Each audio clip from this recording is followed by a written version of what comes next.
یہ سب میرے عزیزوں چھوٹی نشانیاں ہیں.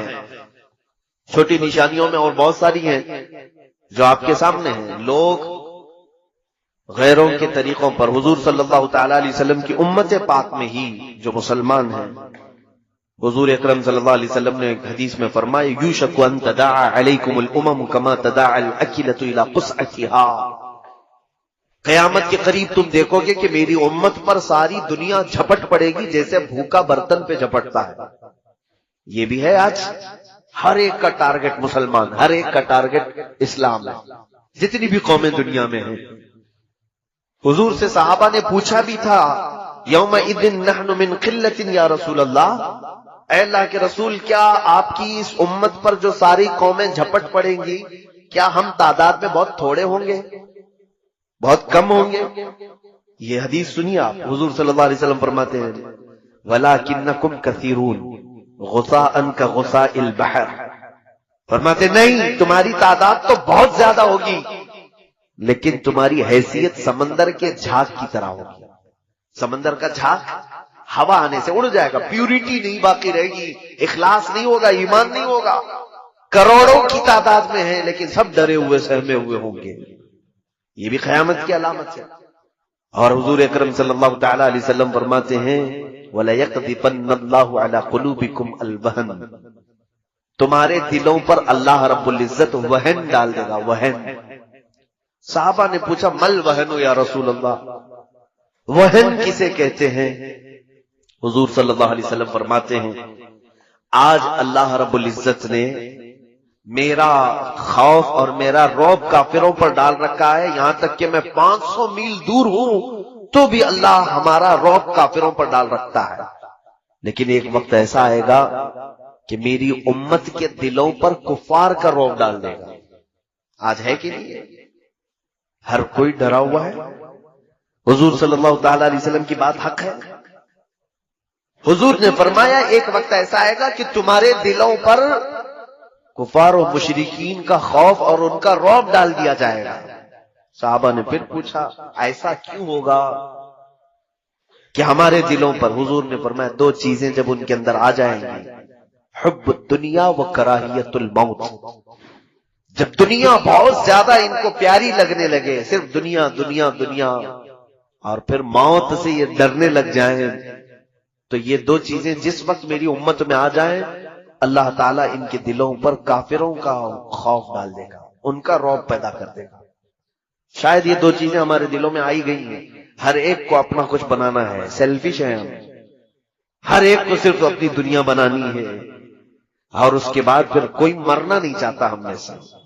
ارے میاں مسلمان کے لیے تو موت بڑی نعمت کی چیز ہے کہ اللہ سے ملاقات ہوتی ہے. الموت جسر یوصل الحبیب الی الحبیب. موت ایک برج کا نام ہے، ایک حبیب کو دوسرے حبیب سے ملا دیتی. بہرحال یہ تھی چھوٹی علامتیں. اب جو بڑی علامتیں ہیں جو اب تک ظاہر نہیں ہوئی، اس میں سے چند حضور اکرم صلی اللہ تعالی علیہ وسلم نے فرمایا تم قیامت کے قریب دیکھو گے عیسیٰ ابن مریم آسمان سے نازل ہوں گے. عیسیٰ علیہ السلام جو آسمانوں پر اٹھائے گئے ہیں، یہ عیسائیوں کا عقیدہ ہے کہ ان کو صلیب پر چڑھا دیا گیا، ان کو پھانسی دی گئی، اسی لیے بیچارے ایک کراس کا نشان پہنتے ہیں آج بھی، ان کو لٹکا کر کے گھومتے ہیں. جبکہ قرآن کہتا ہے وَلَٰكِن شُبِّهَ لَهُمْ وَمَا قَتَلُوهُ وَمَا صَلَبُوهُ وَلَٰكِن شُبِّهَ لَهُمْ. اللہ فرماتا ہے نہ ہی یہودیوں نے عیسیٰ کو قتل کیا ہے اور نہ ہی پھانسی دی ہے، بلکہ ان کو شبہ میں ڈال دیا گیا ہے. عیسیٰ علیہ السلام کو آسمانوں پر اٹھایا گیا، اب بھی موجود ہیں وہ. اب وہ قیامت کے قریب آسمان سے نیچے آئیں گے زمین پر. یہ بڑی نشانی ہے قیامت کی، بڑی نشانی. یہ قیامت کے بہت قریب آئیں گے. لیکن یہ ضرور ہے کہ حضور صلی اللہ تعالی علیہ وسلم کے امتی بن کر کے زندگی گزاریں گے.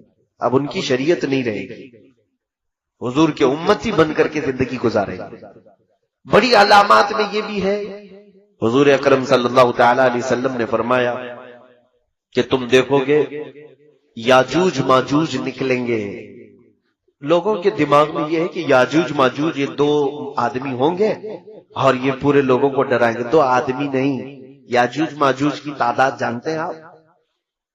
بیان کیا ہے مفسرین نے کہ پورے دنیا میں جتنے انسان ہیں اس کے 10 گنا زیادہ جنات ہیں،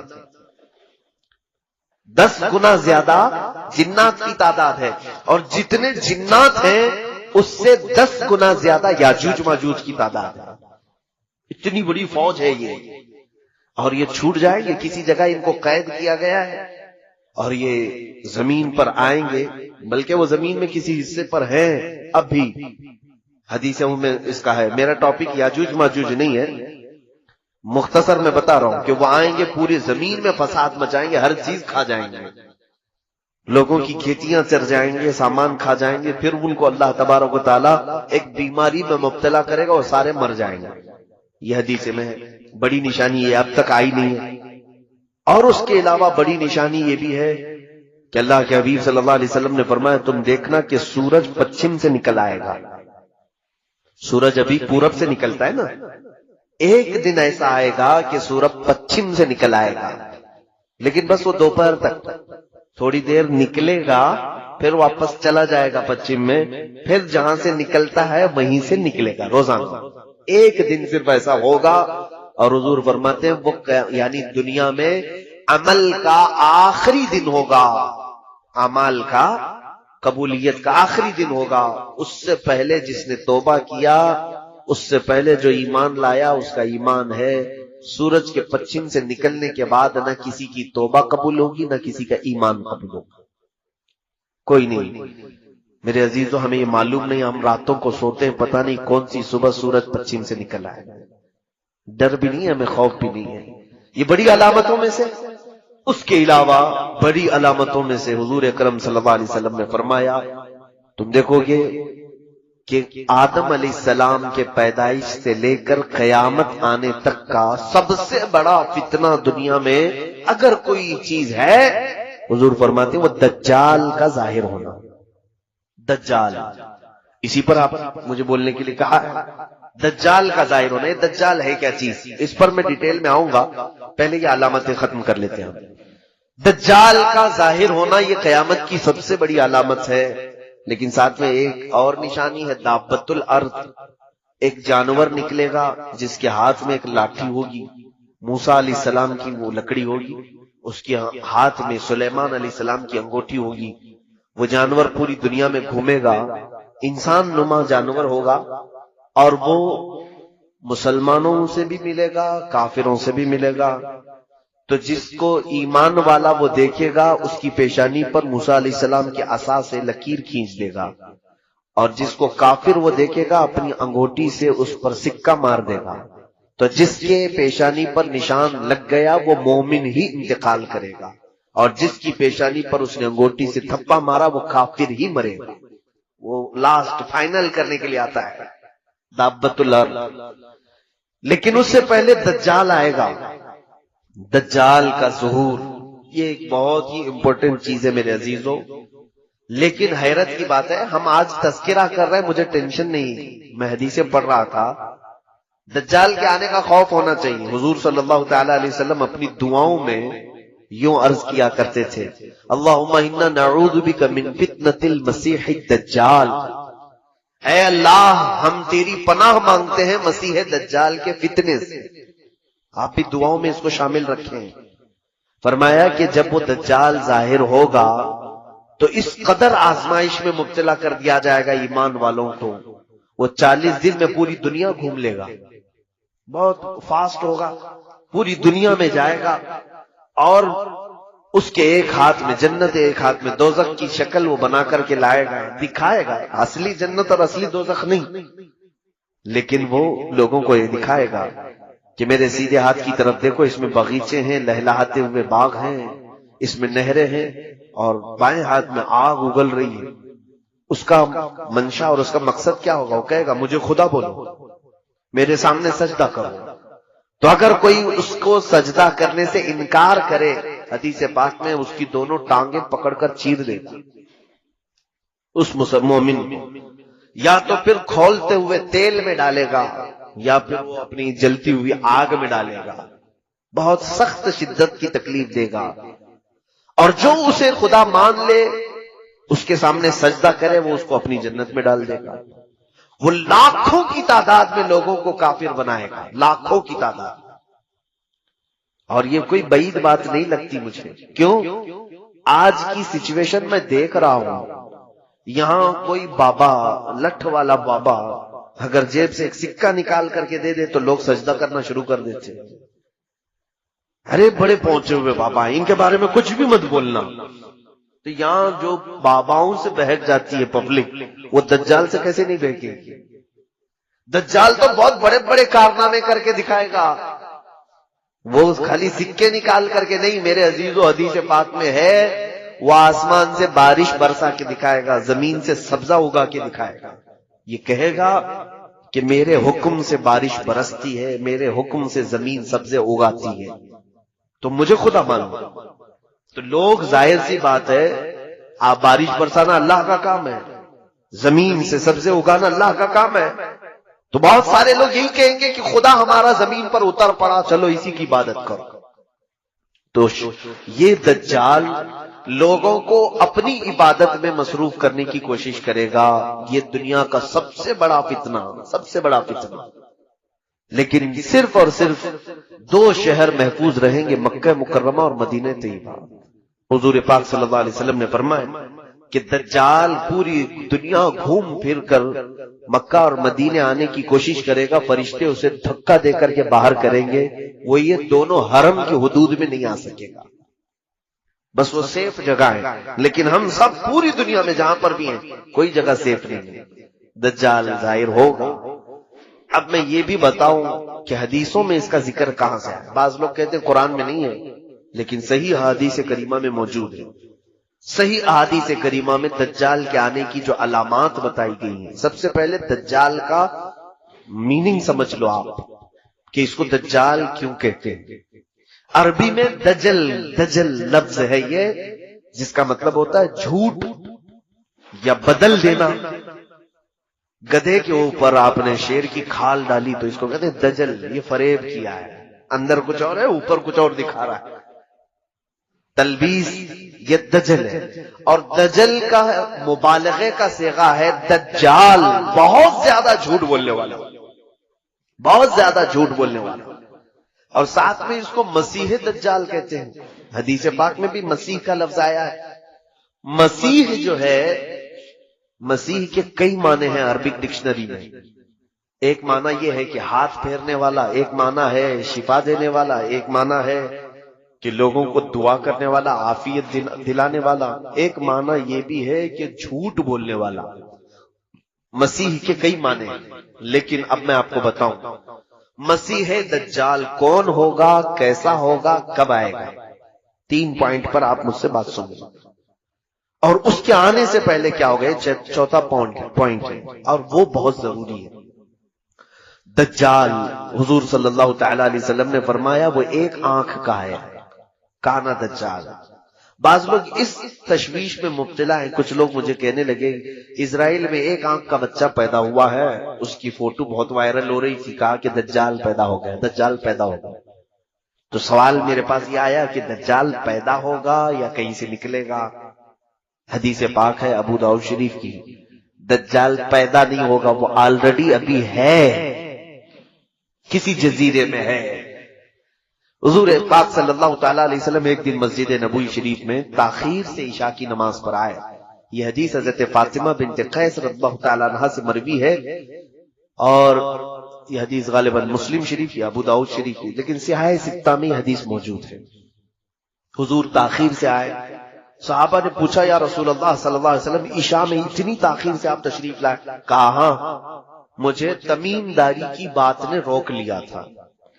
تمیم داری پہلے ایک عیسائی عالم تھے، بعد میں مسلمان ہوئے، صحابی ہیں. ان کا ایک بڑا لمبا واقعہ ہے، آپ اس کو سن لینا علماء کرام سے، میرے پاس اتنا وقت نہیں ہے. تمیم داری یہ سفر پر تھے، ایک مرتبہ کسی جزیرے میں یہ پھنس گئے. تو انہوں نے حضور صلی اللہ تعالی علیہ وسلم کو ایک واقعہ بتایا کہ سمندر کے سفر میں جہاز جو ہے بہک گیا اور ہچکولے کھاتے ہوئے غرق ہونے کے قریب تھا، لیکن ایک جزیرے میں پتہ نہیں کہاں پر، جزیرہ سمجھتے ہیں نا، آئی لینڈ، بیچ میں سوکھی جگہ اور چاروں طرف سے پانی ہو، اس کو آئی لینڈ جزیرہ کہتے ہیں۔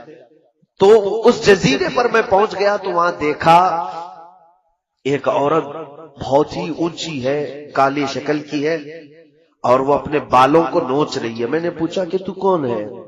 تو اس نے کہا میں جاموس ہوں، یا کوئی لفظ اس نے کہا، جاموس تو عربی میں بھینس کو کہتے ہیں، لیکن الفاظ یہ ہیں، کہا میں دجال کی عورت ہوں، میں تجھے اور ایک چیز دکھاتی ہوں۔ تو لے کر کے گئی، ایک بہت بڑی عمارت تھی، قلعہ تھا۔ وہاں جا کر کے دیکھا، یہ کہتے ہیں کہ اندر ایک بھیانک شکل والا جس کی ایک آنکھ تھی کالا قسم کا، وہ اپنے بالوں کو نوچ رہا تھا اور زمین سے آسمان کی طرف اچھل کود کر رہا تھا۔ بہت توجہ سے سنی اس حدیث کو۔ تو میں قریب گیا اور پوچھا تم کون ہو؟ تو اس نے کہا میں دجال ہوں، میں دجال ہوں۔ یہ شاید ہو سکتا ہے کہ ہم سب کو عبرت کے لیے ایک شخص کو دکھا دیا گیا، ورنہ سب کے لیے پاسبل نہیں ہوگا۔ آج بھی بعض لوگ اس حدیث کی تشریح کرتے ہوئے یا تحقیق کرتے ہوئے، مجھ سے بھی کئی لوگوں نے پوچھا برموڈا ٹرائنگل شاید وہی جزیرہ ہوگا۔ برموڈا ٹرائنگل ایک جگہ ہے جہاں کوئی جہاز جاتا ہے تو واپس آتا ہی نہیں ہے، لیکن ایک حدیث پاک میں یہ موجود ہے کہ یہ گئے بھی اور آئے بھی، اور رسول پاک کو خبر بھی دیا کہ میں ایک ایسے شخص کو دیکھ کر کے آیا ہوں۔ لیکن سنیے دجال نے کیا کہا ان سے کیا پوچھا؟ اس نے پوچھا دجال نے کیا امیوں کا نبی ظاہر ہو گیا ہے؟ امی کہتے کسی سے جو نہ پڑھا ہو۔ کیا امیوں کا نبی ظاہر ہو گیا؟ نبی امی یعنی جو کسی سے نہ پڑھا ہو وہ نبی آ گیا؟ تو میں نے کہا ہاں وہ نبی آ گئے۔ کہا اس کے ماننے والے، اس کی اطاعت کرنے والے پیروکار سب عبادت کر رہے ہیں، سب اس کی پیروکاری کر رہے ہیں، اطاعت کر رہے ہیں؟ تو میں نے کہا ہاں بہت دل سے کر رہے ہیں، اس نبی کی اطاعت بڑھتی جا رہی ہے۔ تو اس دجال نے کہا تو پھر ابھی میرے آنے میں بہت وقت ہے۔ اس نے کیا کہا؟ تو ابھی ان کے لیے خیر ہے، میرے آنے میں وقت ہے، جس کا مطلب یہ نکلتا ہے کہ جس وقت نبی امی کی امت حضور کی اطاعت چھوڑ دے گی دجال ظاہر ہوگا، وہ آئے گا۔ اسی لیے تو اس نے پوچھا کہ اطاعت ہو رہی کہ نہیں ہو رہی ابھی تک۔ یہ ایک حدیث پاک ہے۔ اس کے علاوہ کئی حدیثیں ہیں جو میں ہو سکے تو کسی بک میں کوٹ کر کے بتا دوں گا۔ مجھے معلوم ہے میں نے اپنے بھائیوں سے کہا تھا، بچوں سے جنہوں نے پروگرام ارینج کیا ہے، جتنے ایجوکیٹڈ لوگ بیٹھے ہوئے ہیں سب کے ہاتھوں میں ایک نوٹ بک ضرور تھمائیں اور ایک قلم، میری تقریروں کو نوٹ کرتے جائیں، جو چیز اچھی لگے اس کو کوٹ کریں۔ دیکھیں یہ روایتی جلسہ نہیں ہے، آپ جو راتوں میں چلا چلی والے جلسے کرتے ہیں، میں ایک چاہتا ہوں کہ کوئی بیداری اور آپ کے اندر علم کی ایک طلب اور تشنگی اور بڑھتی جائے اور کچھ فائدہ لے کر کے جائیں۔ اس کے لیے یہ ضروری ہوتا ہے کہ آپ تقریر سن کر کے واہ واہ سبحان اللہ نعرے لگا کر سو نہ جائیں، بلکہ اس کو یاد رکھیں اور دوسروں تک پہنچانے کی کوشش کریں کہ میرے پاس ایک ایجوکیشن یہ آیا ہے، تو بھی میرے بھائی سن لے۔ اسی لیے ہم نے یوٹیوب کے چینل وغیرہ چلائے، صرف واحد ہمارا مقصد یہی ہے کہ علم چھپایا نہ جائے، دوسروں تک پہنچ جائے۔ اب دجال کے متعلق کی بات سنیے۔ ایک حدیث پاک یہ ہوگی، سیدنا ابو بکر صدیق رضی اللہ تعالیٰ عنہ سے بھی حدیث پاک ہے، یہ مسلم شریف کی حدیث میں موجود ہے کہ آپ نے فرمایا کہ حضور صلی اللہ تعالیٰ علیہ وسلم نے دجال کا ذکر فرمایا اور ارشاد فرمایا وہ مشرق کی طرف سے ظاہر ہوگا۔ تو پوچھا گیا مشرق کدھر؟ کہا خراسان کی طرف۔ خراسان جانتے ہیں؟ خراسان یا افغان اور ایران کے علاقے کو خراسان کہتے ہیں۔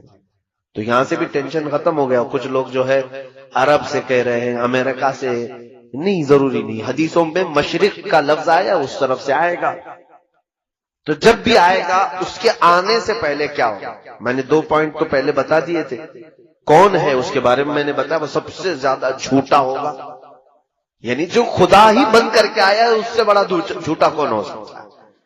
دوسری چیز یہ ہے کہ وہ کیسا ہوگا، وہ بتایا حضور صلی اللہ علیہ وسلم نے، کہا ایک ہی آنکھ ہوگی اس کی اور کانا ہوگا، اسی لیے اس کو کانا دجال بھی کہتے ہیں، اور وہ 40 دن میں پوری دنیا گھومے گا۔ اچھا، اب تیسری بات یہ ہے وہ کب آئے گا، اس کی ایک بات یہ ہے کہ حضرت ابوبکر صدیق نے پوچھا یا رسول اللہ صلی اللہ علیہ وسلم وہ کب آئے گا؟ فرمایا دجال اس وقت ظاہر ہوگا جب سارے لوگ اس سے غافل ہو چکے ہوں گے، اس کے بارے میں کوئی بات ہی نہیں کر رہا ہوگا۔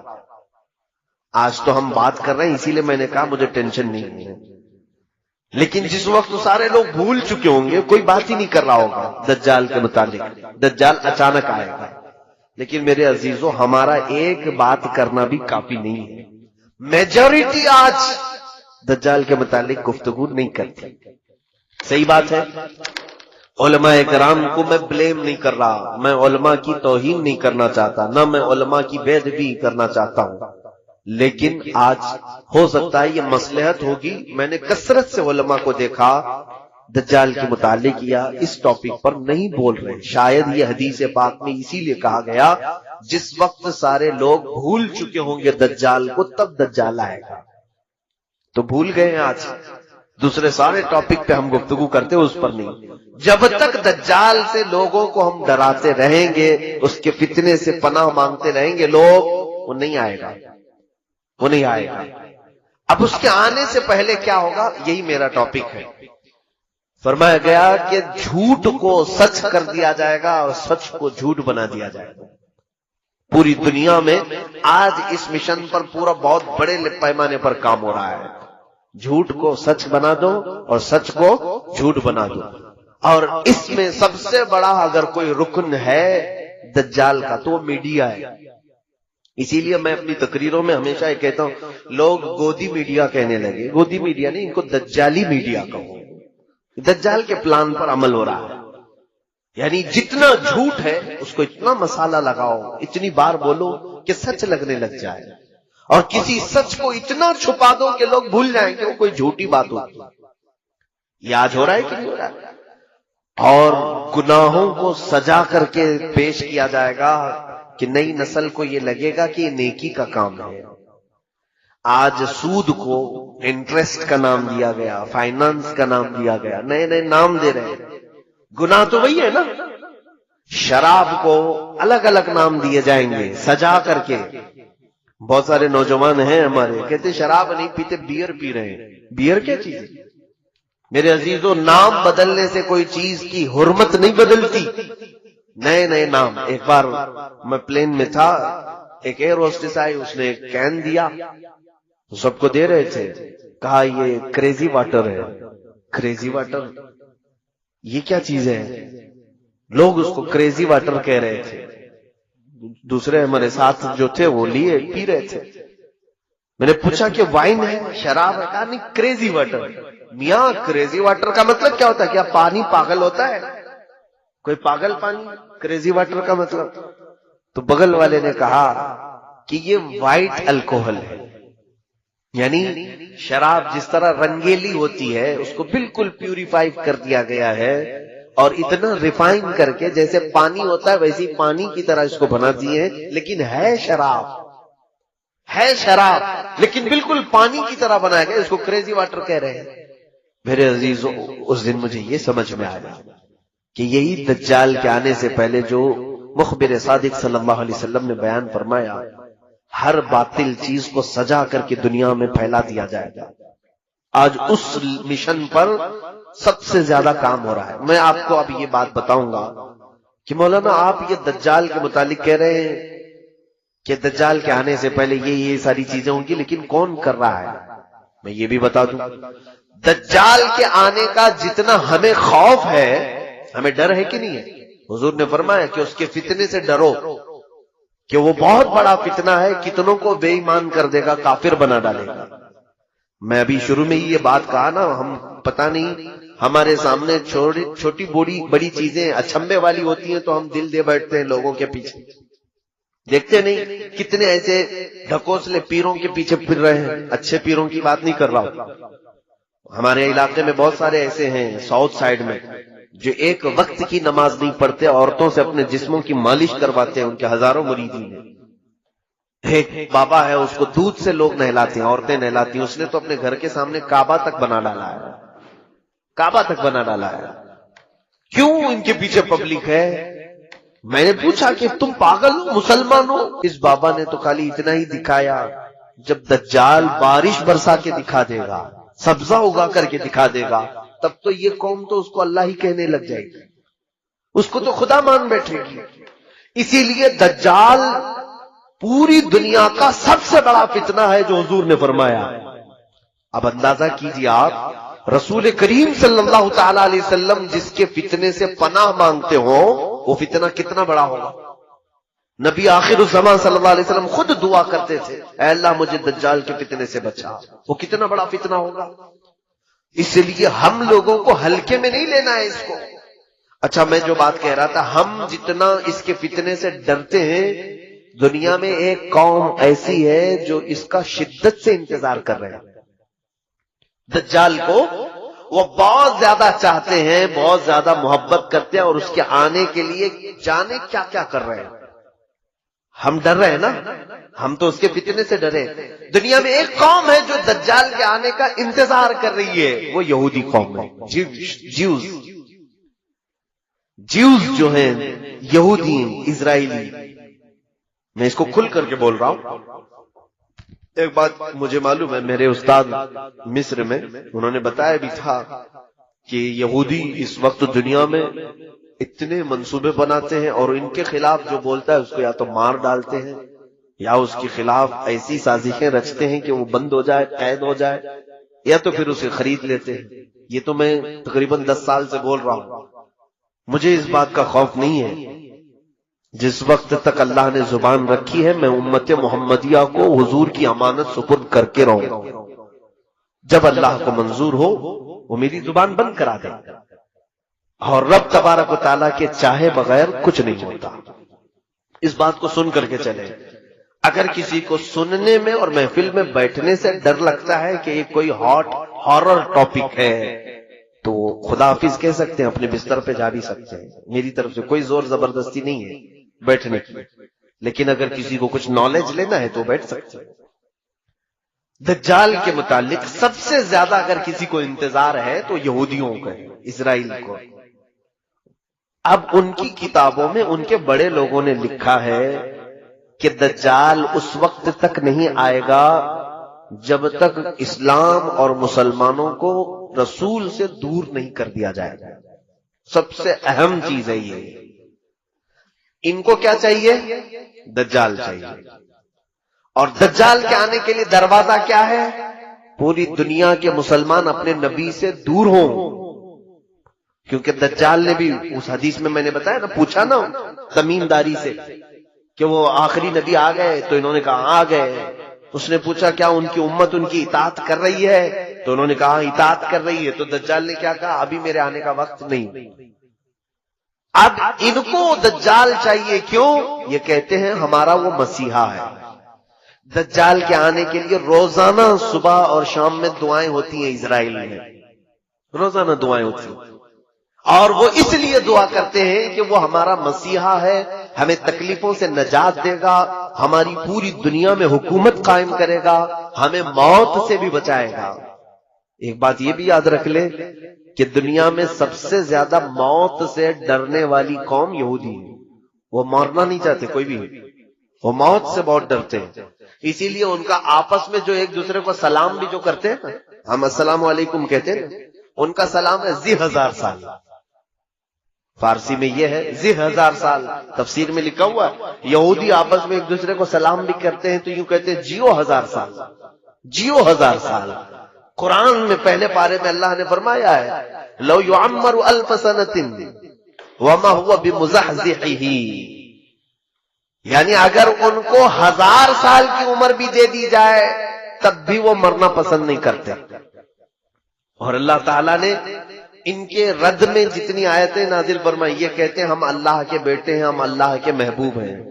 پوری دنیا کیچڑ سے بنائی گئی ہے اور ہم کو جنت کی مٹی سے بنایا گیا ہے۔ پوری دنیا کو جانوروں کے پخانے سے زیادہ گندی چیز سے بنایا گیا ہے، اور ہم شعب اللہ المختار ہیں، اللہ کی پسندیدہ قوم ہے۔ کون کہتا ہے؟ یہود، جیوز۔ یہ ایک مٹھی بھر قوم ہے۔ انہوں نے جو عقیدے بنا رکھے ہیں وہ یہ ہے کہ دنیا کی سب سے افضل ترین قوم ہم ہیں، ہمارا ہی حق ہے دنیا میں، ہر چیز پر ہمارا قابو ہونا چاہیے، اقتدار ہمارا ہونا چاہیے۔ یہ قوم ایسی ہے، یہ پوری دنیا میں کہتے تھے وقالت الیہود نحن ابناء اللہ واحباؤہ، قرآن میں اللہ نے فرمایا، یہ کہتے ہیں ہم اللہ کے بیٹے ہیں، ہم اللہ کے محبوب لوگ ہیں، سب سے زیادہ پیارے ہیں۔ تو اللہ نے ان کے رد میں آیت نازل فرمائی، جانتے ہیں اے محبوب ان کو کہہ دو، جو محبوب ہوتا ہے وہ محب سے ملنا چاہتا ہے کہ نہیں چاہتا؟ ملنا چاہتا ہے کہ نہیں؟ یہ کہہ رہے ہم اللہ کے محبوب ہیں، تو ان سے کہہ دے ذرا موت کی تمنا کریں تاکہ تمہارے محبوب سے مل لو۔ اور اللہ فرماتا وَلَن يَتَمَنَّوْهُ أَبَدًا، ہرگز یہ تمنا بھی نہیں کریں گے مرنے کی۔ جھوٹ بولتے ہیں، اللہ کے تم محبوب ہو تو پھر مرنے کی تمنا کیوں نہیں کرتے؟ جو محبوب ہوتا ہے وہ چاہتا ہے کب میں دنیا سے جاؤں میرے مولا سے ملاقات کروں۔ تو یہاں پر یہ قوم ایسی ہے جو مرنا نہیں چاہتی۔ جو امپورٹنٹ بات ہے وہ میں آپ کو بتا دوں، بہت زیادہ مسئلہ پھیلانے سے کوئی مطلب نہیں ہوگا، کل خلاصہ ملا کر کے میں آپ کو بتا دوں کہ دنیا میں اتنا اتھل پتھل یہ کیوں مچائیں۔ سب کو اب تقریباً نوجوانوں کو معلوم ہو چکا ہے الومیناتی کیا ہے، فری میسن کیا ہے، اور پھر یہ جتنی ان کی تنظیمیں ہیں، خفیہ تنظیمیں، یہ کیا ہیں۔ سیکریٹ اب تو کچھ نہیں رہ گیا، یہ سب پورا ظاہر ہو گیا۔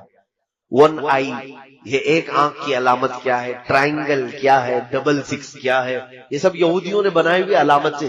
میں بہت سرسری انداز میں جا رہا ہوں کیونکہ پڑھا لکھا طبقہ بیٹھا ہوا ہے، اور اگر نہیں معلوم ہے تو میرے ان اشاروں پر آپ انٹرنیٹ میں سرچ کرو اور معلوم کرو کہ یہ چیزیں کیا ہیں، یہودیوں کی خفیہ تعلیمات ہیں۔ لیکن آپ یہ ہم سے پوچھیں گے آخر یہ کیوں ایسا کر رہے ہیں، ان کو کیا فرق پڑتا ہے، ہمارے پیچھے کیوں پڑے؟ پوری دنیا میں یہ نظام کیوں چینج کرنا چاہتے ہیں، کیوں پوری دنیا کو رد و بدل کرنا چاہتے ہیں؟ ایک ہی ان کا مقصد ہے، کیا ہے جانتے ہیں؟ یہ مرنا نہیں چاہتے، موت ان کو پسند نہیں ہے، اور یہ ہمیشہ جینا چاہتے ہیں۔ دنیا کی ہر چیز پر کنٹرول کر لیا لیکن موت پر کنٹرول نہیں ہو پا رہا۔ اب موت کس کے ہاتھ میں ہے؟ کس کے ہاتھ میں ہے؟ اللہ رب العزت۔ ان کو بھی معلوم ہے، ان کو بھی معلوم ہے موت اللہ کی طرف سے آ رہی ہے، تو کیوں نہ ہم ڈائریکٹ اس اللہ کو ہی ختم کر دیں، معاذ اللہ رب العالمین۔ یہ پلاننگ ہے، اور یہ میں کہہ نہیں رہا ہوں، آلریڈی یہ پہلے ہو چکا ہے۔ ایک ڈاکٹر ہے، میں نام ذکر نہیں کر رہا ہوں، وہ عیسائیوں کے ایک بڑے ماہر محقق ہیں، انہوں نے بھی اس چیز کی تحقیق میں لکھا ہے کہ پہلے کے دور میں نمرود کی جب حکومت تھی تب بھی یہ یہودی تھے، تو ان لوگوں نے کیا کیا تھا، نمرود جو بادشاہ ہے اس نے ایک بہت بڑا محل بنایا تھا۔ نمرود بھی بہت لمبی عمر تک جیا، بہت بڑی طاقت تھی، وہ خدا کہلاتا تھا اپنے آپ کو، لوگوں سے سجدے کرواتا تھا، لیکن اب اس کو بھی ایک ہی ٹینشن تھا، کیا؟ موت کا، مر جاؤں تو سارا خدا ختم، سڑ گیا۔ اس کو بھی موت نہیں چاہیے تھی، اس نے کیا سوچا، پوری دنیا پر میرا کنٹرول، پورے لوگ میرے سجدہ کر رہے ہیں، تو کیوں نہ میں پوری پبلک کو ملا کر کے فوج بنا لوں اور اس خدا سے لڑ لوں۔ ایک بار ٹرائی کر کے دیکھتے ہیں، اس خدا کو مار کے گرا دیں گے تو پھر اب موت حیات سب ہمارے ہاتھ میں آ جائے گی۔ یہ پلاننگ اس وقت اس نے کیا تھا، یہ ہماری کتابوں میں نہیں ہے لیکن پرانی دوسری مقدسات میں موجود ہے۔ تو اب اس نے ایک بہت بڑا ورلڈ ٹاور بنایا تھا، اس زمانے کا بہت اونچا ایک محل بنایا، عمارت بنایا، اور دنیا بھر کے سارے لوگوں کو ایک جگہ جمع کیا، سب کی زبان ایک بنایا، کہا لینگویج الگ الگ نہیں ہونی چاہیے، سب کی ایک ہی زبان، آپس میں سارے لوگ میرے وفادار، اور سب کو ٹریننگ دیا کہ خدا کے ساتھ لڑنا ہے، سب کو خدا کا باغی بنا دیا سب کو، اور سارے جوش میں، اور اتنی بلند عمارت بنائے۔ پوچھا کہ کیوں بنا رہے ہو؟ کہا اس پر چڑھ کر کے آسمانوں میں جاؤں گا، اس سے جنگ کروں گا خدا کو اور اس کو گرا دوں گا، میرے پاس پوری دنیا کی پبلک بھی ہے۔ نشے میں چور آدمی کہاں تک سوچتا ہے، سیاست بہت گندی چیز ہو جاتی ہے کبھی کبھار، آدمی خدا بننے کی کوشش کر ڈالتا ہے اور خدا کو مارنے کی کوشش کرتا ہے، معاذ اللہ رب العالمین۔ تو اس نے یہ پلان بنایا، اور یہ غالباً انجیل میں ہے، بہت پہلے میں نے پڑھا تھا اس نے عمارت بنایا اور اوپر چڑھا بھی، پوری پبلک کو کہا کہ تم میرے ساتھ رہو گے، سب کی لینگویج ایک ہی، تم میری حمایت کرو گے، میری فوج میں رہو گے، اور میں اب خدا سے جنگ کر رہا ہوں، ایک بار اگر میں نے اس کو مار دیا تو تم میں سے سب کو میں نے ہمیشہ کی زندگی دینی ہے، ٹینشن مت لینا، کسی کو 2000 سال چاہیے لکھوا لو، میں 2000 سال دے دوں گا، کسی کو 5000 سال چاہیے میں دے دوں گا۔ تو سارے لوگ بہت شوق میں تھے کہ مرنا ہی نہیں ہے، چلو یہ ایک کام کر کے دیکھ لیتے ہیں۔ اب جب وہ اوپر چڑھا تو اب دیکھیے مقدسات جو کتابیں ہیں وہ کہتی ہیں اللہ رب العزت نے اپنے فرشتوں میں سے ایک فرشتے کو فرمایا کہ آؤ، میرے بندوں میں سے ایک بندے نے بڑی بلند عمارت بنائی ہے، چلو ذرا دیکھ لے۔ اللہ رب العزت نے فرمایا اور آسمانوں کی طرف نزول فرمایا، اور اپنے ایک فرشتے کو، اللہ تعالیٰ کے فرشتوں کی تعداد کسی کو نہیں معلوم ہے کتنے لاکھ، کتنے کروڑ، کتنے ارب، بلکہ اندازہ کرنے کے لیے ایک صرف میں حدیث بتا دوں، جب بھی بارش ہوتی ہے نا، حضرت ابن عباس فرماتے ہیں ہر قطرے کو ایک فرشتہ زمین پر رکھ کر جاتا ہے، اوپر سے برسایا نہیں جاتا، ایک ایک قطرے کو ایک ایک فرشتہ زمین پر رکھ کر جاتا ہے۔ بارش کے قطرے نہیں گن سکتے تو فرشتوں کو کہاں گن سکو گے؟ تو اتنے لاتعداد فرشتے ہیں، اس میں سے صرف ایک ہی فرشتے کو اللہ نے فرمایا تم جاؤ ذرا نیچے اپنے پر ہلاؤ۔ وہ فرشتہ نیچے آیا، جبرائیل کو نہیں بھیجا، میکائیل کو نہیں، اسرائیل کو نہیں، بڑے مقام والے فرشتے، ایک فرشتے کو بھیجا، اور وہ فرشتہ نیچے زمین پر آیا، اس نے صرف اپنے پر ہلایا تھا کہ یہ پوری دنیا غرق ہو گئی، اس کا سارا محل ڈھہ گیا، نمرود تباہ ہو گیا، اور اس کے بعد پھر یہ جتنے لوگ بچے تھے، کچھ اکثر تو مر گئے، جتنے بچے تھے اللہ نے فرمایا ان کی سب کی زبان کو الگ کر دو، سب کی زبان ڈیوائیڈ کر دی گئی، اس کی زبان الگ، اس کی زبان الگ، اس کی زبان الگ۔ یہ بھی اللہ کی حکمتوں میں سے ہے کہ یہ پھر ایسی پلاننگ کرنے کے لیے سب جمع نہ ہو جائے، الگ الگ کر دی گئی۔ یہ دوسری کتابوں میں موجود ہے، تو یہ پلاننگ ان کے دماغ میں آج بھی چل رہی ہے۔ فلاپ تو ہوا تھا آئیڈیا پرانے زمانے کا، اب جو اسرائیل ہے، یہودی ہے، اور اسی مقدس کتاب میں یہ بھی لکھا گیا ہے کہ اے لوگوں دیکھنا قیامت کے قریب ایک بار اور اس طرح کی کوشش کی جائے گی۔ اب بات سمجھ میں آئی آپ کے؟ اس طرح پہلے خدا سے لڑنے کا ایک پلان کیا انہوں نے، فلاپ ہو گئے اور مار دیے گئے۔ اب ان کو جدید ٹیکنالوجی پر، نیو ٹیکنالوجی پر اتنا بھروسہ ہے، انہی مقدسات میں کہا گیا ہے دیکھنا قیامت سے قریب ایک بار اور یہ چیز کوشش کر لیں گے۔ اب مجھے یہی لگتا ہے، یہ حدیثوں میں تو ہے نہیں کہ یہ لوگ خدا سے لڑنے کے لیے کوشش کریں گے، لیکن ان کی کتابوں میں لکھا ہوا ہے، یہودیوں کی۔ اب مجھے یہی سمجھ میں آتا ہے اسی پلاننگ کے تحت یہ اسی انداز سے چل رہے ہیں۔ ان کو ایک مسیحا چاہیے ہے، وہ دجال ہے جو خدا کا دشمن ہے، اور انہیں معلوم ہے دجال کا پاور کیا ہے، 40 دن میں پوری دنیا میں گھومے گا، لوگوں کو آسمان سے بارش برسا کے دکھائے گا، زمین سے سبزے اگا کر کے دکھائے گا۔ ان کو ایک ایسا پاورفل آدمی چاہیے جو خدا سے لڑ سکے، اسی لیے وہ انتظار کر رہے ہیں۔ دوسرے ان کو کیا چاہیے، پوری دنیا کی لینگویج ایک ہونی چاہیے، تو یہ گلوبل لینگویج کے طور پر انگلش کو مشہور کر بھی رہے ہیں کہ سب کی کنیکٹ کرنے والی، سب کو کنیکٹ کرنے والی زبان انگلش ہونی چاہیے، سب کی کرنسی ایک بنانا چاہتے ہیں، اور آج تقریباً یہ کر بھی چکے، ڈالر پوری دنیا کی کرنسی بنتی جا رہی ہے، تقریباً ہر ملک اپنی ٹریڈنگ ڈالر میں کرنا چاہتا ہے، پوری دنیا کی ایک کرنسی ہو، ایک لینگویج ہو۔ اور آپ دیکھنا اکثر ان کے جتنے بڑے پریزیڈنٹ ہوں یا جو سٹارز ہیں، وہ اپنے بیانوں کے بیچ بیچ میں ون ورلڈ آرڈر یہ بات کہہ جاتے ہیں۔ نوجوان طبقہ اس کو نوٹ کر لے، one world order. One world order کا مطلب یہ ہوتا ہے ایک دنیا ایک حکم پر چلے، الگ الگ کنٹری نہیں چاہیے ہم کو، الگ الگ سیاست نہیں چاہیے، پوری دنیا ایک ہی حکومت پر، ایک ہی آرڈر پر چلے، یہ ان کا پلان ہے۔ کیوں میاں، کیوں پوری دنیا کو ون ورلڈ آرڈر میں ڈال رہے ہیں آپ؟ وہی پلاننگ جو نمرود کر چکا تھا کہ خدا سے لڑنا ہے، پوری دنیا کو پھر سے جمع کرو، ساری ٹیکنالوجی جمع کرو، اسی لیے یہ اسپیس میں بھی بھیج رہے ہیں کہ جا کے دیکھ کر کیا ہے، سب تصویریں لے کے آئے کہاں خدا بیٹھتا ہے۔ معاذ اللہ رب العالمین۔ میرے عزیزو، میں ان ترقیات کے خلاف نہیں ہوں، اسپیس کے خلاف نہیں ہوں، میں چاند کے بارے میں گفتگو نہیں کر رہا ہوں، لیکن بعض محققین نے کہا کچھ لوگوں کی شرارت یہ ہے جیوز میں سے، جو ہر نئی ٹیکنالوجی کو خدا کے خلاف سوچتے ہیں۔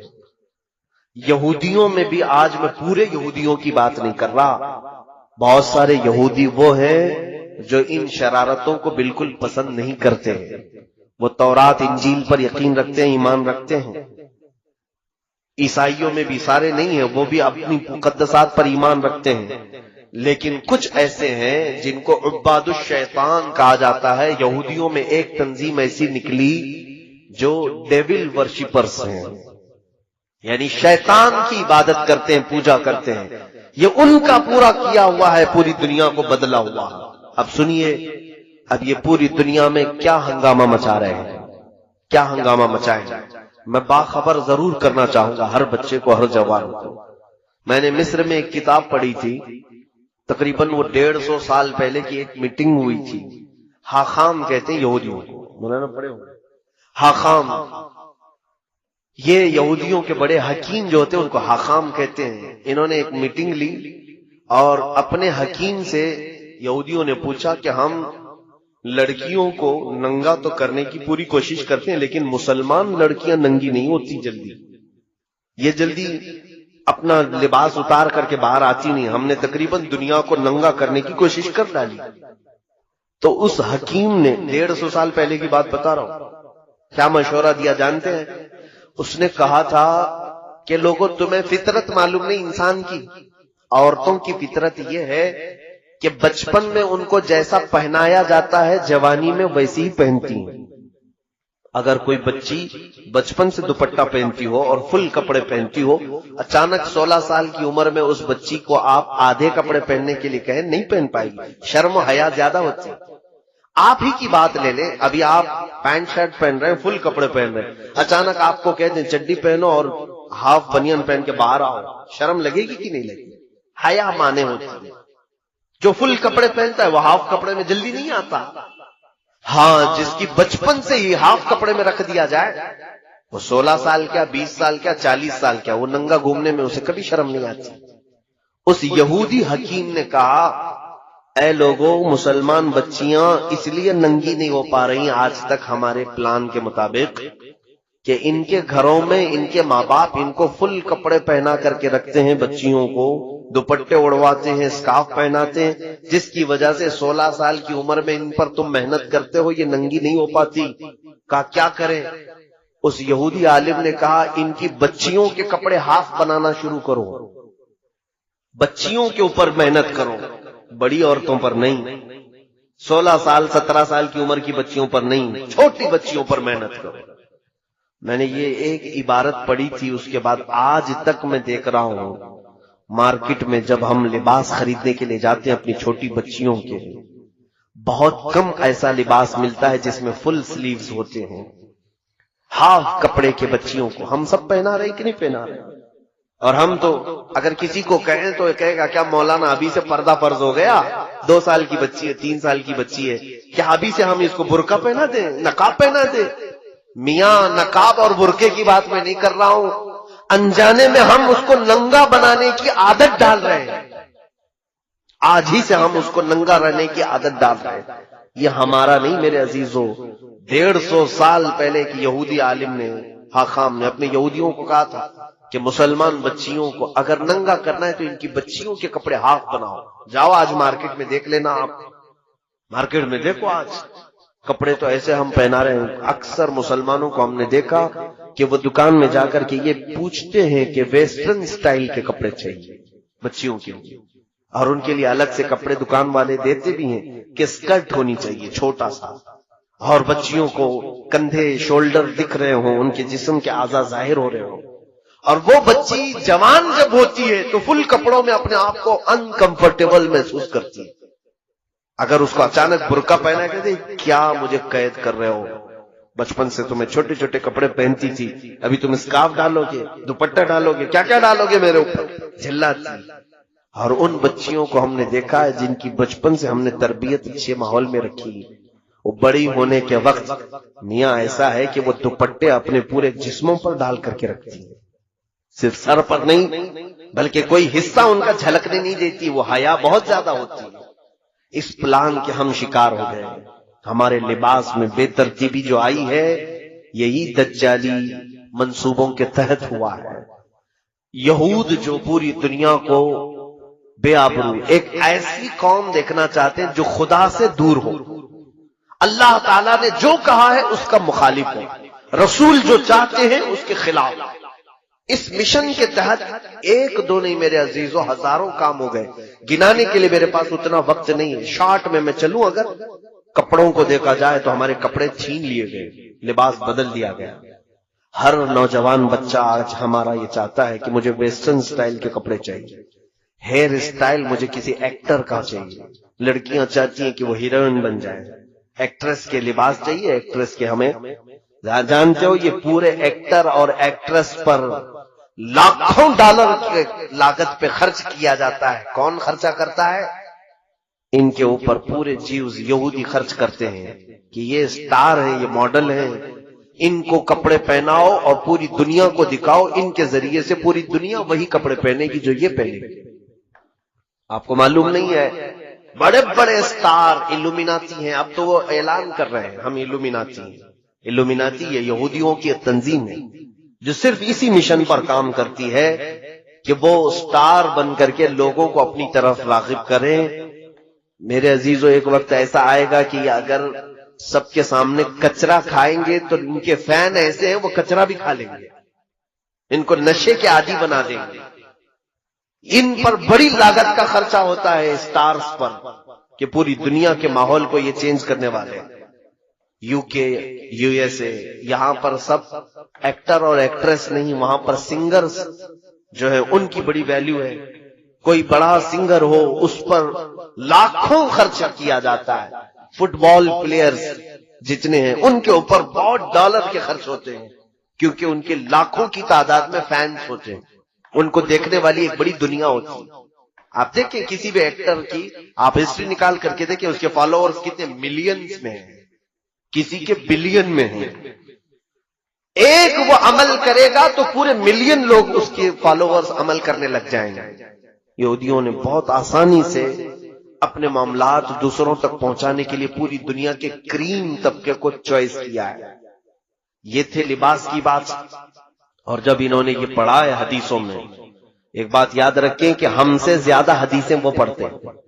یہ قرآن کے حافظ ہوتے ہیں، محدث بھی ہوتے ہیں، مفسر بھی ہوتے ہیں۔ آج مصر میں کتنے تو ایسے ہیں جن کو مستشرق کہا جاتا ہے، یعنی اورینٹلائز۔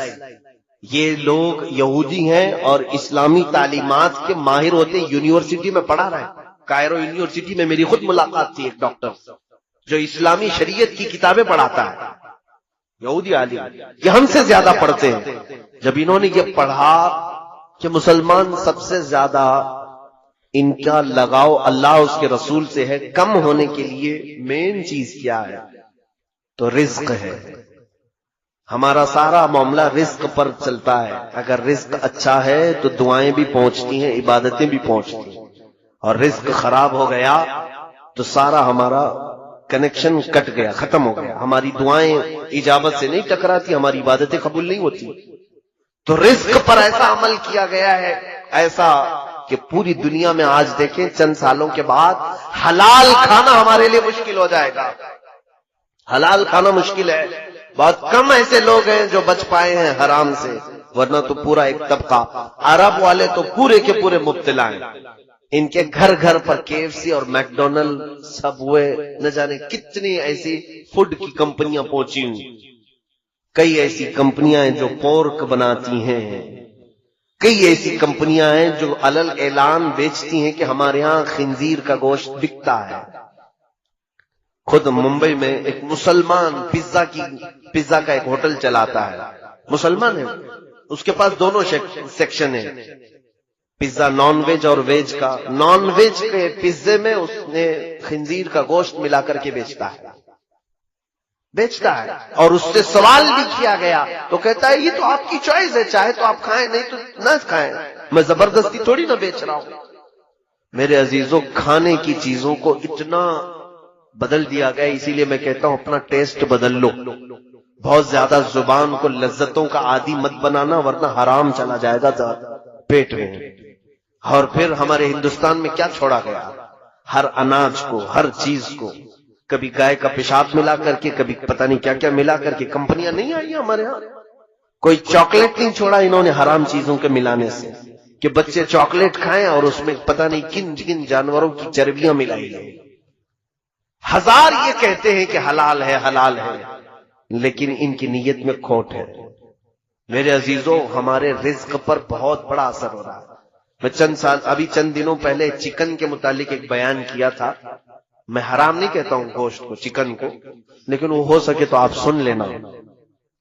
یہ جو برائلر چکن جو بنائی گئی ہے، یہ 1960 کی پیداوار ہے، اس سے پہلے یہ سفید مرغیاں تھی نہیں دنیا میں۔ یہ جو برائلر چکن آپ جو دیکھ رہے ہیں نا، یہ بعد میں ایجاد کی گئی ہے، اس کو بنایا گیا ہے کراسنگ کے ذریعے سے، اور اس کی فارمنگ جو ہوتی ہے سیم فارمنگ خنزیر کی بھی ہوتی ہے۔ امریکہ میں سب سے زیادہ طلب جس گوشت کی ہے وہ خنزیر کی ہے، پگ کی، اور اس کو کھلا کر کے جتنی جلدی بڑا کیا جاتا ہے، کیونکہ اس کی مارکیٹ ہے وہاں پر، ان کو جلدی جلدی گوشت چاہیے۔ خنزیر بڑا نہیں ہوگا تو گوشت کیسے ملے گا؟ تو جلدی بڑا کرنے کے لیے خنزیر کو جو چیز کھلائی جاتی ہے وہی انڈیا، پاکستان یا سب جگہ پر ان کے فیڈز میں، مرغیوں کے، چکن کے فیڈز میں وہی چیز کھلائی جاتی ہے جو خنزیر کو کھلاتے ہیں۔ اسی لیے تو یہاں مرغیاں 40 دن میں بڑی ہوتی ہیں۔ ہمارا خود بھی فارم ہے، میرے بھائی فارم چلاتے تھے مرغیوں کی، مجھے معلوم ہے 40 دن نہیں ہوتا کہ یہ مرغی 2 کلو کی ہو جاتی ہے۔ کیسے؟ آپ اپنے گھر میں پال کر کے دیکھیں، 6 مہینے میں بھی بچہ ہی دکھتی ہے۔ یہ حیرت سے بہت تیزی سے بڑھاتے ہیں۔ یہ میرا ٹاپک نہیں ہے، لیکن میں آپ کو کہہ رہا ہوں کہ ہماری غذا پر بہت زیادہ کوشش کی گئی ہے کہ حرام کی آمیزش ہو جائے، تاکہ ان کی دعائیں قبول نہ ہو، ان کی عبادتیں قبول نہ ہو، اور ان کا اللہ رب العزت سے جو قریبی تعلق ہے وہ ڈسکنیکٹ ہو جائے۔ اسی لیے آج ہم کثرت سے دعائیں مانگ رہے ہیں، اللہ کی رحمت مانگ رہے ہیں۔ ہمارے ساتھ کیا ہو رہا ہے؟ حضور پاک صلی اللہ تعالی علیہ وسلم نے فرمایا، جب تک تمہارے پیٹ میں حرام لقمہ ہوگا تمہاری کوئی دعا اللہ تک نہیں پہنچتی، کوئی دعا نہیں جائے گی۔ اور یہ چاہتے ہیں کہ ہمارے جسموں میں حرام لقمے پڑے رہیں اور ہم دعا کرتے رہیں، ہماری کوئی دعا قبول نہ ہو۔ کپڑوں کو لے کر کے اور اس کے علاوہ رزق کو لے کر کے، دوائیوں کا معاملہ تو بہت ہی بڑا ڈیفیکلٹ ہے میرے عزیزوں۔ ایک پورا ڈرگ مافیا ہے پورے ورلڈ میں، انہوں نے دوائیوں کو ایک دھندا اور بزنس بنایا ہوا ہے۔ میڈیکل لائن ایک ایسی چیز ہے، اس پر ہی مجھے 2 گھنٹے بولنا پڑ جائے گا۔ یہ پوری دنیا میں جو دوائیاں بنائی جا رہی ہیں، کہاں دوائیاں بنتی ہیں ذرا تحقیق کر لو۔ میں بار بار یہی افسوس جتاتا ہوں، ہمارے بچوں کو گیم کھیلنے سے فرصت نہیں، انٹرنیٹ میں فلمیں اور سیریل اور پتہ نہیں ڈرامے دیکھنے سے فرصت نہیں۔ کاش یہ کچھ نالج والی باتیں بھی اپنے موبائل سے دیکھ لیتے۔ قرآن و حدیث مستقبل کے بارے میں کیا بتا رہے ہیں یہ بھی انٹرنیٹ پہ بہت ساری چیزیں موجود ہیں۔ میں خود بھی تو مطالعہ کرتا ہوں، میرا سارا مواد میرے موبائل میں پڑا ہوا ہے۔ میں کہاں کہاں کتابیں اٹھا کر کے چلوں؟ تاریخ کی جتنی کتابیں میں نے پڑھی ہیں میرے انٹرنیٹ موبائل سے پڑھی ہیں، اکثر کتابیں۔ یہ ہمارا طبقہ کیوں نہیں پڑھتا آج؟ ہمارے نوجوان جو رات میں گیم کھیلنا شروع کرتے ہیں تو فجر ہو جاتی۔ کیا اللہ رب العزت کو تمہیں جواب نہیں دینا ہے کہ رات کس کام میں تم نے گزاری ہے؟ میرے عزیزوں، وقت بہت ہی تنگ ہمارے اوپر آ رہا ہے۔ یہ تھی باتیں۔ ڈرگ مافیا تو ایسی ہے کہ ایک گولی، میرے ان سے بھی بہت گہرے تعلقات ہیں، دوائیوں کی کمپنیوں والوں سے بھی۔ 75 پیسے کی جو گولی بنتی ہے وہ مارکیٹ میں 40 روپے 50 روپے کی بکتی ہے۔ ایک سٹنٹ جو لگایا جاتا ہے، یعنی بائی پاس سرجری کرنے والے یا پھر انجیوگرافی انجیوپلاسٹی جن کو ہوتی ہے، سٹنٹ لگاتے ہیں، $1 کا ہوتا ہے۔ $1 تقریباً 70 روپے کا سٹنٹ، اور اس کی قیمت یہاں پر 1 لاکھ 2 لاکھ روپے لی جاتی ہے۔ خیر یہ تو ان کی تجارت ہے، لیکن جانتے ہیں آپ کئی بیماریاں جان بوجھ کر کے وائرس کے طور پر پھیلائی جاتی ہیں. ہمارے ایک ڈاکٹر شفیق ہیں، ان کی تحقیق ہے، وہ کہتے ہیں کینسر یہ کوئی بیماری ہے نہیں، یہ وائرس ہے جو چھوڑا گیا ہے، اس کا علاج موجود ہے، لیکن چاہتی نہیں پوری ڈرگ مافیا کہ وہ علاج ہو جائے. اگر یہ علاج بہت چھوٹی چھوٹی پتیاں ہیں، افغانستان کی کچھ پتیوں سے ایک ڈاکٹر صاحب نے علاج بھی کیا کینسر کا. وہ کہتے ہیں ان پتیوں پر اور اس کے جوس پر امریکہ نے پابندی لگا دی کہ لا نہیں سکتے تم. کیوں؟ یہ نہیں چاہتے کہ کینسر والے صحیح ہو جائیں. کیوں؟ کینسر جتنا بڑھے گا اتنا مال ڈرگ مافیا کو پہنچے گا، اتنی زیادہ، کروڑوں نہیں اربوں کی تجارت ہے یہ. میرے عزیزوں، پوری دنیا میں گولڈ پر قبضہ اگر کسی کا ہے تو انہی کا ہے. سنا ایک لفظ پر آپ توجہ دیں، آپ کو میں بتاتا ہوں. ان کو کیا کہتے ہیں؟ یہودیوں کو انگلش میں کیا کہتے ہیں؟ معلوم ہوگا نا آپ کو، جیوز. اور دنیا میں آپ دیکھنا سونے کی، گولڈ کی جو بھی دکان ہے اس کو کیا کہتے ہیں؟ جیولری. کیا کہتے ہیں؟ جیولری. یہ جیوز کا لفظ جیولری کے اندر ساتھ میں رکھا جاتا ہے. وہ یہ تمہیں احساس دینا چاہتے ہیں کہ سونے پر صرف ہمارا حق ہے، سونے پر صرف ہمارا حق ہے.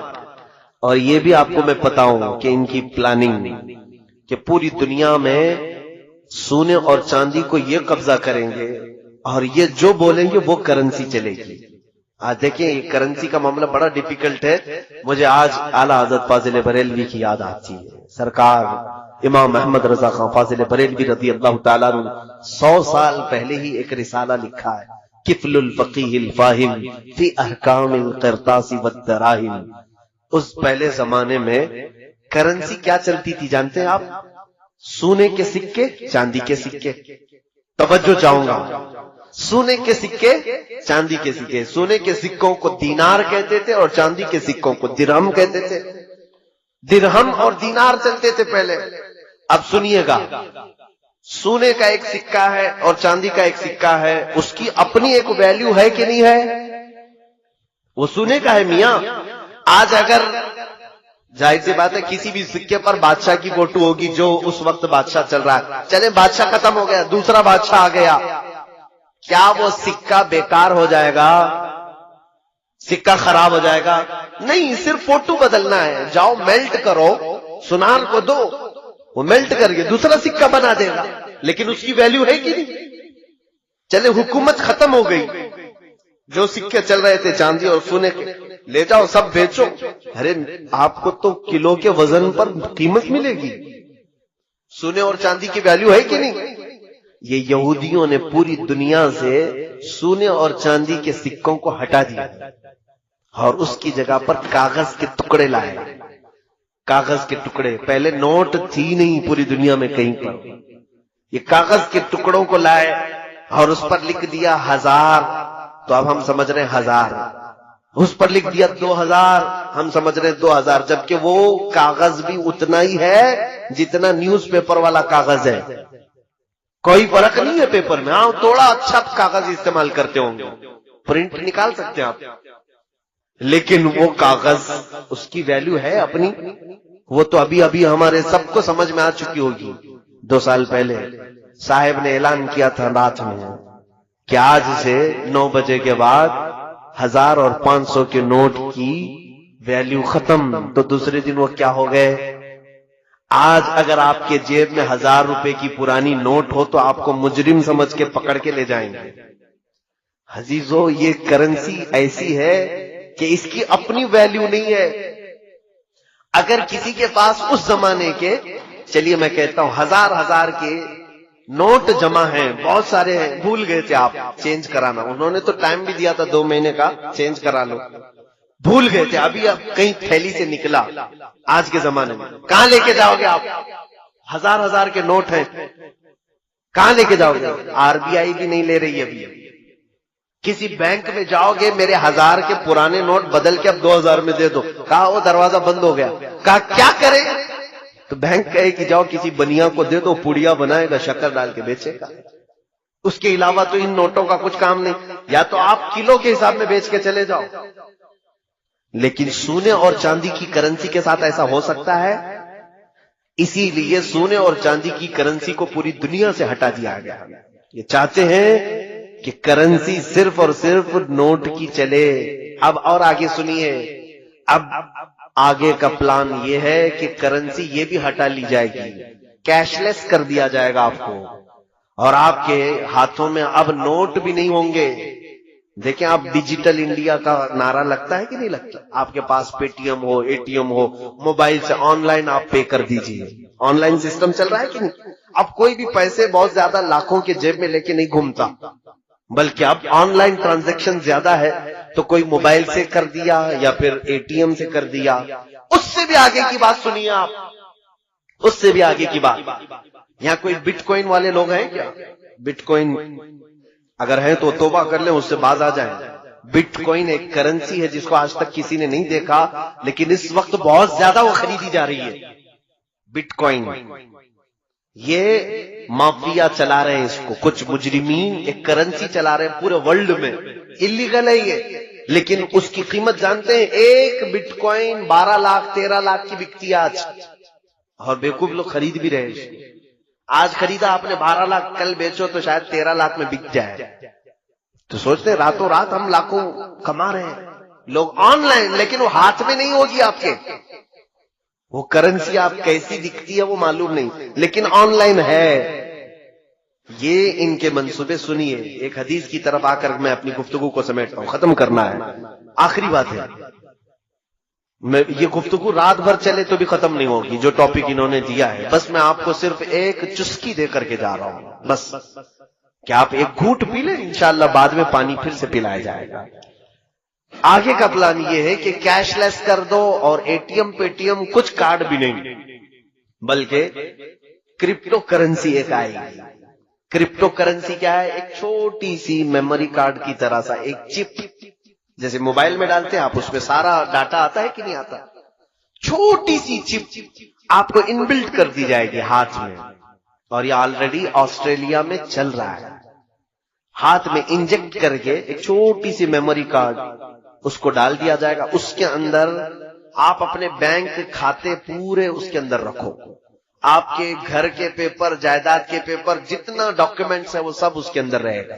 ظاہر سی بات ہے پیپر گم ہو جائیں تو بھی کچھ فرق نہیں، آپ پیپر جلا دو، نوٹ ختم کر دو، سارا آپ کا کہاں ہے؟ آپ کے ہاتھ میں. آپ کو تو اچھا لگے گا نا. اب کارڈ لے کر کے چلنے کی بھی ٹینشن نہیں، پیسے لے کے چلنے کی بھی ٹینشن نہیں، میرے ہاتھ میں چپ ہے، اور چوری ہونے کا بھی ڈر نہیں، کوئی چوری بھی نہیں کر پائے گا. کیا کرے گا؟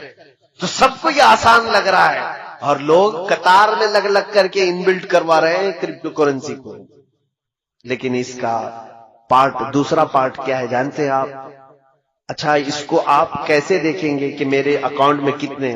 آپ اپنے انگوٹے کا اپنا تھم کہیں پریس کریں، تھم پریس کریں گے آپ تو آپ کا پورا جتنا اکاؤنٹ ہے وہ ڈیجیٹل میں دکھائی دے گا کہ آپ کے پاس اتنے لاکھ روپے ہیں، اتنے ہزار روپے ہیں، آپ کے جائیداد کے پیپر یہ ہیں، سب آپ دکھا سکتے ہیں کسی بھی جگہ. وہ ہوگا کچھ پلان، میں نے تو اب تک دیکھا نہیں، لیکن سنا ہے یہ چل رہا ہے. اب اس کے بعد کیا ہوگا؟ اس کے بعد کیا ہوگا؟ ہم نے کرنسی سب ہٹا دی، گھر میں بھی پیسے نہیں، بینک میں بھی پیسے نہیں، کہیں نہیں، سب کہاں ڈال دیا ہم نے؟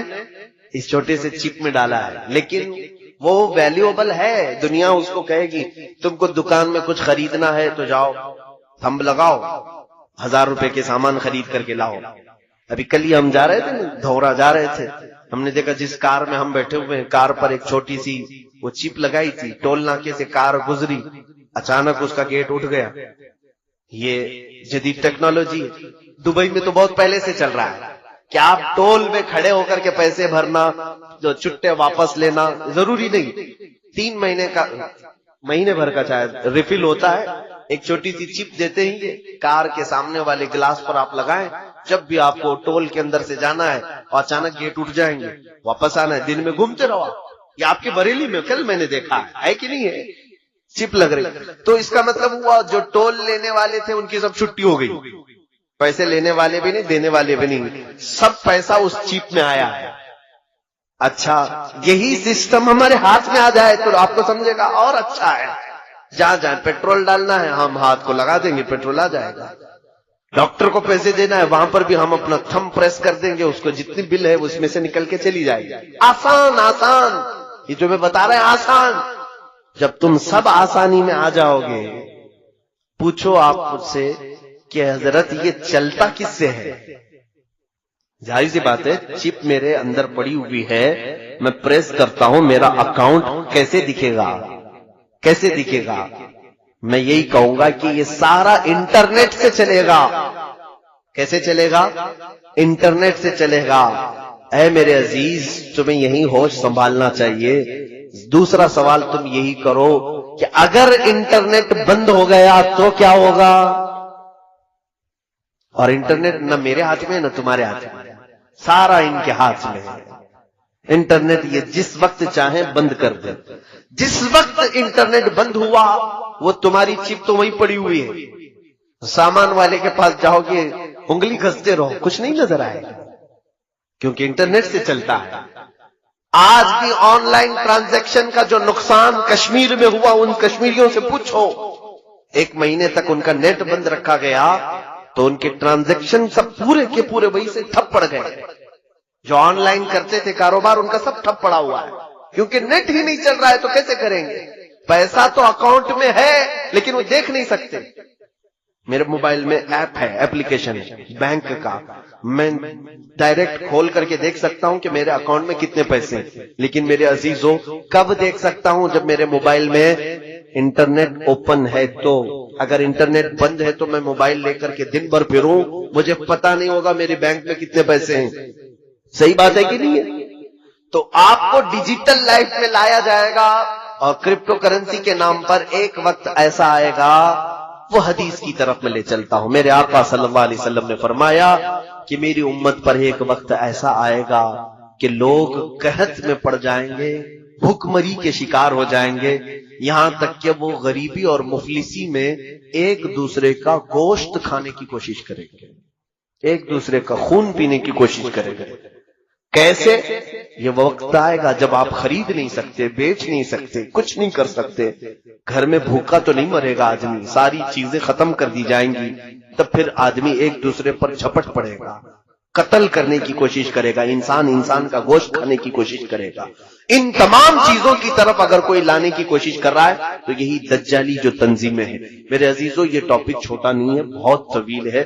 پھر کسی دوسرے وقت پر میں ضرور حاضر ہو کر عرض کرنے کی کوشش کروں گا. جو کچھ بیان ہوا وہ آغاز باب تھا، آج یہ کہنا مناسب ہوگا.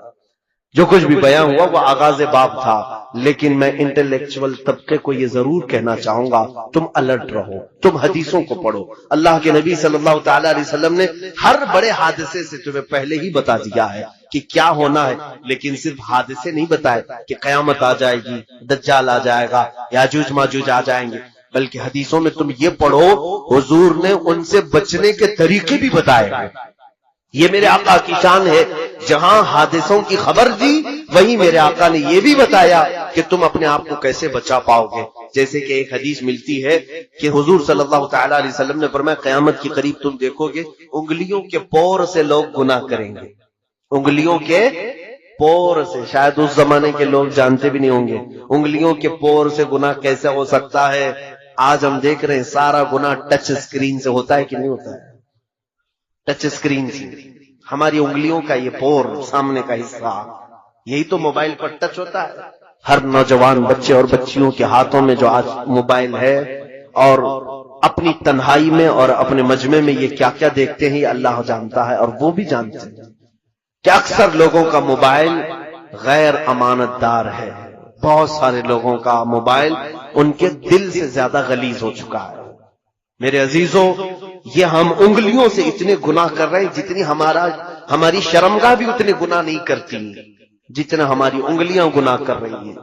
جتنی مرتبہ تم نامحرم عورتوں پر ٹچ کرتے جاؤ